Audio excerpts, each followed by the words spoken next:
This exceptional nation was forged and won by some of the bravest, toughest, strongest, most extraordinary people ever to stride the earth. This is our heritage, this is our history, and this is the destiny of America to be the greatest, most incredible country ever to grace the earth.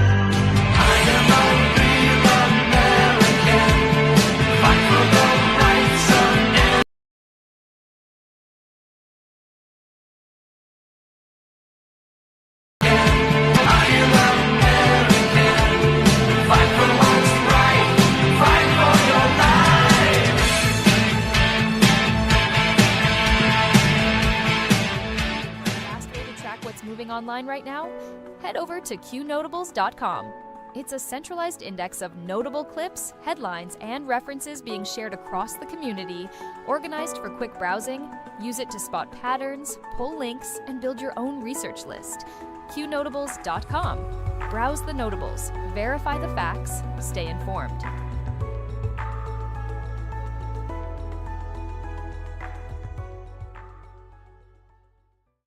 All reports can be found on Q Research or Qnotables.com. Notables do not equal research boards. We are researchers who deal in open source information, reasoned argument, and dank memes. We do battle in the sphere of ideas and ideas only. We neither need nor condone the use of force in our work here. From the Q Research Boards, June 29th, 2026. Top story tonight, President Trump is warning Iran after new ceasefire violations in the Strait of Hormuz. The administration says Iran will not be allowed to obtain a nuclear weapon, and the latest drone incident near one of the world's most important shipping routes has put the ceasefire back under pressure. Trump's message is simple. America will talk peace, but Iran's nuclear program and attacks on international shipping remain red lines. U.S. Iran talks are shifting after tensions rose around the Strait of Hormuz.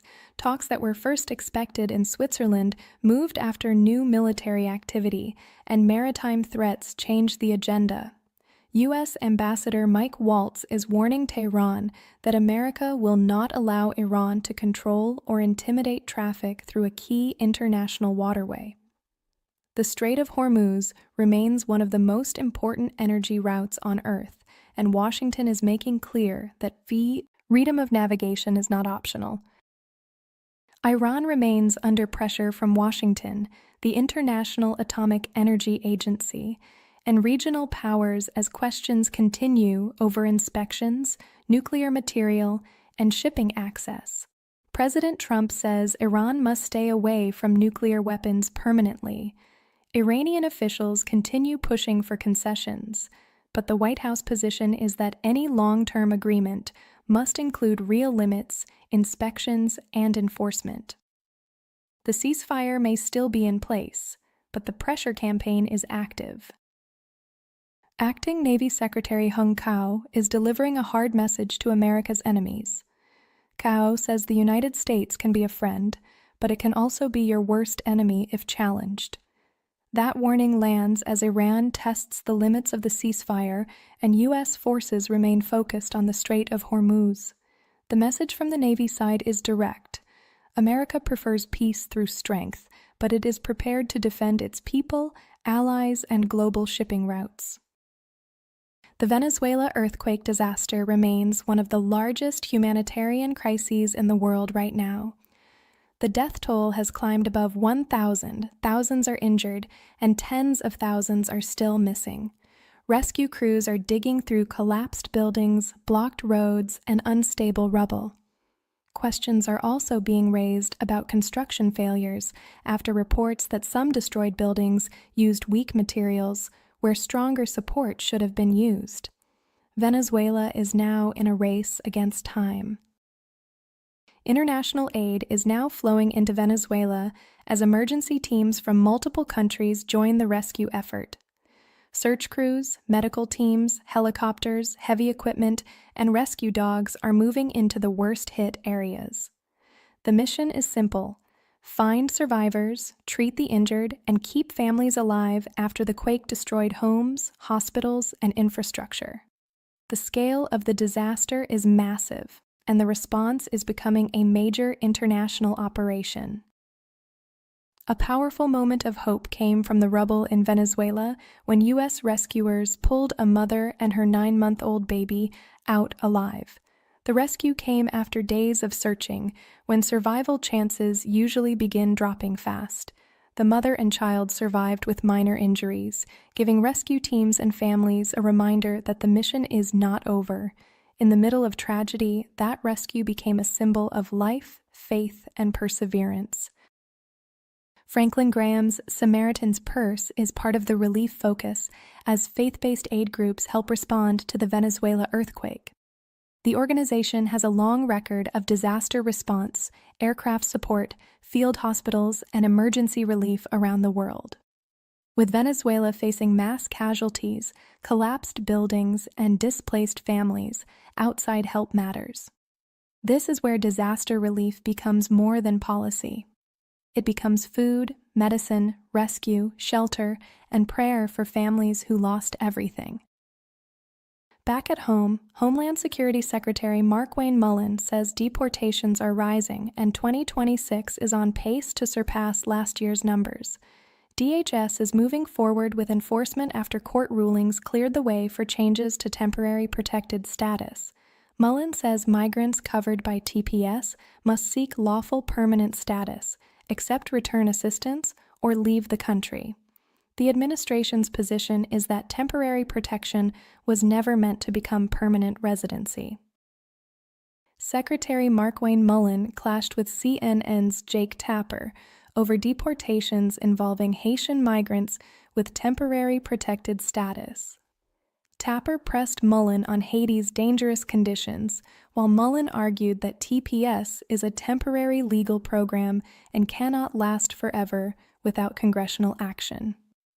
The exchange showed the larger immigration fight in plain view. The administration is enforcing the law, while opponents want emergency protection extended because Haiti remains unstable. The Trump administration is drawing a hard line on temporary protected status. DHS says people under TPS must follow the law, apply for another legal status if eligible, or accept assistance to return home. Supporters of the policy say it restores the original purpose of the program, temporary protection during emergencies, not permanent legal residency. This is now one of the clearest immigration policy fights heading into the midterms. Ohio Governor Mike DeWine is pushing back against the move to end TPS for Haitian migrants. DeWine says Haiti remains dangerous because of gang violence and instability, and he wants the administration to reconsider. That puts a Republican governor at odds with the White House on immigration enforcement.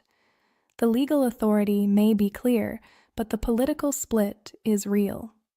The question is whether the law will be enforced as written, even when conditions overseas remain dangerous. At shop.isawaya.com, everything you buy supports Qnotables, the place where people talk freely no matter what. Check out our Qn honey pot, a jar of yummy honey that's as strong as your voice. Put it on toast or in tea. It's not just honey, it's freedom in every bite. Then there's Qn butter, a smooth handmade skin cream that makes you feel good while you fight for what's right. Awesome wood and pieces for display only. Hang them up or set them out. They're for showing off Qn's tough spirit. Want to help even more?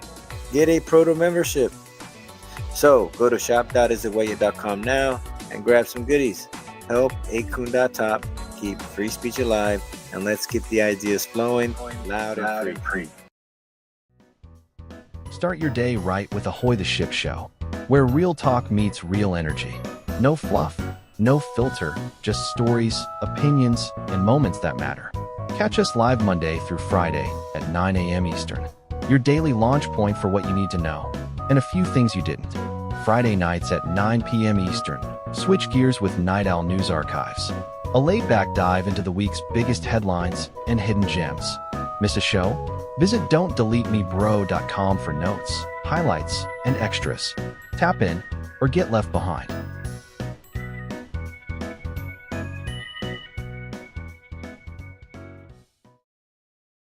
All reports can be found on Q Research or Qnotables.com. Notables do not equal endorsements. We are researchers who deal in open source information, reasoned argument, and dank memes. We do battle in the sphere of ideas and ideas only. We neither need nor condone the use of force in our work here.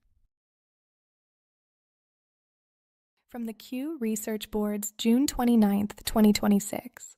Speaker Mike Johnson is keeping the Save America Act at the center of the election integrity debate. The bill would require proof of U.S. citizenship to register to vote in federal elections and photo identification for federal voting. President Trump has pushed for the measure to move forward, even tying it to other legislation. Johnson says the issue is simple. Only American citizens should vote in American elections. The Senate is now the roadblock. Health and Human Services Secretary Robert F. Kennedy Jr.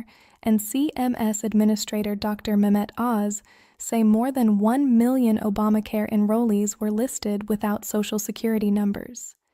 They say that raises serious fraud concerns inside the health exchange system. The administration is now promising stronger oversight, canceled improper policies, and recovery of taxpayer money where fraud is confirmed. The issue fits a larger pattern: federal benefits, weak screening, and taxpayer funded programs that need cleaning up. George Soros and Alex Soros have reportedly moved more than $100 million into the 2026 midterm cycle. The money is flowing through major political funding networks backing progressive candidates and causes. The size of the spending puts the Soros political machine on pace to challenge previous midterm records. As the fight for Congress heats up, outside money is becoming one of the biggest forces shaping the battlefield. Former National Security Advisor John Bolton has pleaded guilty in a classified information case. Prosecutors say Bolton mishandled sensitive national defense material and shared large amounts of information through personal channels. The case includes major penalties, a large fine, and national security consequences. FBI Director Kash Patel and the Justice Department have framed the case around a simple standard: no one is above the law when classified information is involved. Federal and congressional leaders are putting new attention on nonprofit fraud and abuse of public money. The issue has grown after major cases exposed how government-funded programs can be exploited through fake services, weak oversight, and politically connected networks. The focus now is on recovery, prosecution, and stronger controls. The question for Washington is whether taxpayer money will be protected or whether fraud will keep hiding behind nonprofit language and government grants. Minnesota's fraud scandals remain under scrutiny after the Feeding Our Future case exposed massive abuse of federal child nutrition funds. The scandal expanded public concern about how nonprofit and social service programs were monitored. Keith Ellison and other Minnesota officials continue facing political pressure over what state leaders knew when they knew it and why fraud was not stopped sooner. The larger issue is government accountability when public money disappears. The national redistricting fight is heating up again as both parties look for congressional advantages before the midterms. Democrats are worried that delays in Colorado could hurt their map strategy, while Republicans are watching similar fights across the country. Redistricting is no longer just a once-a-decade process after the census. It has become an active political weapon in the battle for control of the House. President Trump is warning Washington, D.C. about Democratic Socialist Janice Louis George, who is expected to become the city's next mayor. Louis George supports a far-left agenda that includes rent caps, expanded government programs, wealth tax proposals, and ending local cooperation with federal immigration enforcement. Trump says he will meet with her, but he is warning that the nation's capital cannot be handed over to communist-style policy. President Trump is making communism and socialism a central part of his midterm message. He is warning voters that far-left candidates are not just running local campaigns. They are pushing a national ideology that targets private property, public safety, religious freedom, and American self-government. Trump's argument is that the country is facing a choice between American freedom and socialist control. That message is now moving from campaign rallies into congressional races. Trump is also warning vandals to stay away from America's monuments, statues, fountains, and public landmarks. After touring restoration work in Washington, D.C., the president said federal property will be protected and destruction will not be tolerated. The timing matters because America is heading into its 250th anniversary celebration. The administration is connecting monument protection with law and order, national memory, and respect for the country's founding. Federal law is already clear on this issue. Under 18 U.S.C. 1361, anyone who willfully damages property of the United States can face fines and prison time. If the damage is over $1,000, the penalty can reach up to 10 years in prison. That law gives federal authorities a direct tool to prosecute attacks on monuments, buildings, and other public property. The warning is not symbolic, it has teeth. President Trump toured restoration sites around Washington, D.C., including monuments, fountains, Lafayette Square, and other public spaces. He praised the work and said the Capitol should reflect strength, order, beauty, and national pride. The administration is making the condition of Washington part of a larger message ahead of America's 250th birthday. The goal is a capital city that looks safe, clean, restored, and worthy of the country it represents. Don'tDeleteMeBro.com. Don'tDeleteMeBro.com. Don'tDeleteMeBro.com. Don'tDeleteMeBro.com. Don'tDeleteMeBro.com. Don'tDeleteMeBro.com. Don'tDeleteMeBro.com. Don'tDeleteMeBro.com. Share the site with others. Don'tDeleteMeBro.com. Don'tDeleteMeBro.com. Don'tDeleteMeBro.com. Share the site with others. Don'tDeleteMeBro.com. All reports can be found on Q Research or Qnotables.com. Notables do not equal endorsements. We are researchers who deal in open source information, reasoned argument, and dank memes. We do battle in the sphere of ideas and ideas only. We neither need nor condone the use of force in our work here. From the Q Research Board's June 29, 2026, the White House Ballroom and National Security Facility project remains one of the most visible construction efforts in Washington. Trump has promoted the project as a major upgrade to White House capacity and security, with a modern ballroom and a major underground security component. Supporters see it as a historic improvement to the executive complex. The project also fits Trump's larger rebuilding message: restore Washington, upgrade federal spaces, and leave behind visible results. President Trump and Interior Secretary Doug Burgum walked through Lafayette Square as renovation work continues near the White House. The administration is using the project to highlight public space restoration, beautification, and stronger federal stewardship of historic sites. Burgum's role at Interior connects the project to monuments, parks, and national landmarks. As the country prepares for its 250th anniversary, the White House wants the cap. It held to project confidence and pride. Trump is also pointing to his poll numbers and his Iran policy as proof of momentum. The president says his support is strong and that Iran will not have a nuclear weapon. His campaign message ties national security directly to political strength. Whether the issue is the Strait of Hormuz, nuclear inspections, or foreign threats, Trump is presenting himself as the leader who draws hard lines and forces America's enemies to take him seriously. The Great American State Fair is underway on the National Mall as part of America's 250th anniversary celebration.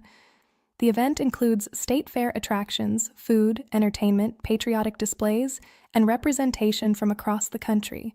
Trump has praised the fair as a national celebration and a tribute to the American people. Supporters see it as a family-friendly, patriotic showcase during a historic year for the country. White House Press Secretary Caroline Leavitt visited the Great American State Fair and highlighted the event's focus on all 50 states. The fair is part of the larger Freedom 250 celebration leading into America's semi-quincentennial. The administration is using the event to promote state pride, national unity, and traditional American culture. With Independence Day approaching, the White House wants the fair to be seen as a celebration of the whole country. The 2026 FIFA World Cup is already making history as the largest World Cup ever held. This year's tournament expanded to 48 teams and 104 matches, with the United States, Mexico, and Canada serving as hosts. President Trump has praised the numbers as a major tribute to America's role on the world stage. Between tourism, security, transportation, and international attention, the World Cup has become more than a sports event. It is a national operation. FBI Director Kash Patel has been involved in security coordination connected to FIFA events in the United States. Major World Cup matches bring millions of fans, high-profile athletes, foreign delegations, and international media into American cities. That makes security planning critical. Patel's presence around FIFA activity in Miami shows the federal government treating the tournament as both a sports spectacle and a security mission. A U.S. Marine is missing after disappearing from the USS Anchorage during training off the coast of Southern California. The search involved the Navy, Marine Corps, Coast Guard, and Air Force across thousands of square miles. The Marine was part of training connected to the Mackinac Island Amphibious Ready Group and the 13th Marine Expeditionary Unit. Officials have not released the Marine's name while family notification and recovery efforts continue. The Ashkelon hacker case is back in focus because of the scale of bomb threats tied to Michael Ron David Kadar. Kadar, an Israeli-American man, was linked to thousands of threats against Jewish community centers, schools, airports, and other institutions. The case showed how one cyber-enabled hoax campaign can create real-world fear, evacuations, police responses, and public panic. It remains a major example of how digital threats can turn into physical disruption. Parents across the country are taking school districts to court over LGBTQ policies, classroom content, and parental notification rules. The lawsuits center on whether schools can hide gender-related decisions from parents, force certain lessons on students, or punish families who object. The core issue is parental authority. Parents are saying schools do not own children, and school officials should not be making private identity decisions behind a family's back. A middle school teacher recording is adding more fuel to the parental rights fight. In the recording, the teacher is confronted over pushing LGBTQ ideology on students and answers, "Yes, absolutely." For many parents, that confirms what they have been warning about: activism entering the classroom without transparency. The issue is not only what teachers believe, the issue is whether public schools are educating children or steering them into political and sexual ideology without parental consent. And as America approaches its 250th anniversary, history itself is becoming part of the national conversation. Segments like Crazy American History are tapping into a public hunger to remember the country's founding, forgotten stories, military sacrifice, and civic courage. The closing reminder tonight is simple. A nation that forgets its history becomes easy to manipulate. A nation that remembers its founding has a better chance of defending its future. Every voice matters. The power of free speech is more important than ever. Imagine a place where you can share your thoughts freely, explore new ideas, and engage in meaningful conversations anonymously. With online anonymity, you can express yourself without fear of judgment. It's about freedom, creativity, and connection. Join the conversation that matters. Embrace your voice. Celebrate your freedom. Visit 8kun.top today. That's 8kun.top. That's all for now. Stay alert, stay informed, and never hand your thinking over to anyone on a screen, including me. God bless you, God bless our troops, and God bless the United States of America. See you soon.